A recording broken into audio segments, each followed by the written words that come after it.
السلام علیکم ناظرین۔ آج کی ویڈیو میں ہم بات کرنے والے ہیں پاکستان کی مشہور میزبان ندا یاسر کے اس بیان کے بارے میں جس نے پورے سوشل میڈیا پر طوفان برپا کر دیا۔ جی ہاں، اور سب سے اہم بات، کیا انہوں نے واقعی معافی مانگ لی ہے یہ صرف افواہیں ہیں؟ چلیں پوری کہانی جانتے ہیں۔ کچھ دن پہلے ندا یاسر نے اپنے شو میں فوڈ ڈیلیوری رائڈرز کے بارے میں ایک بیان دیا۔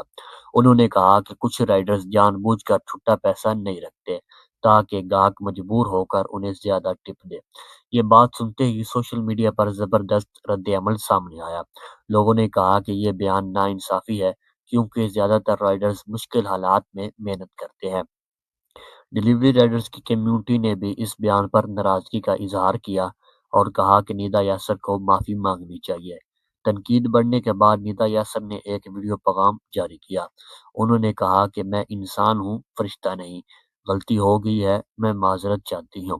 انہوں نے وضاحت دی کہ ان کا بیان ذاتی تجربے پر مبنی تھا، لیکن لفظوں کا چناؤ درست نہیں تھا۔ ان کا مقصد تمام رائڈرز کو بدنام کرنا نہیں تھا۔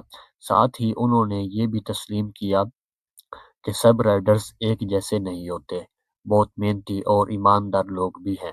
سوشل میڈیا پر ملا جلا رد عمل سامنے آیا۔ کچھ لوگوں نے کہا معافی مانگنا بہت اچھی بات ہے، سب انسان غلطی کرتے ہیں، جبکہ کچھ لوگوں کا خیال تھا کہ ایسے بیانات دیتے وقت بہت سوچ سمجھ کر بولنا چاہیے کیونکہ ان کا اثر لاکھوں افراد پر پڑتا ہے۔ ڈیلیوری رائڈرز کی طرف سے بھی کئی لوگوں نے معافی کو مثبت قدم قرار دیا۔ یہ پورا واقعہ ہمیں ایک سبق دیتا ہے کہ الفاظ کا چناؤ بہت اہم ہوتا ہے، خاص طور پر جب آپ ایک پبلک فگر ہوں۔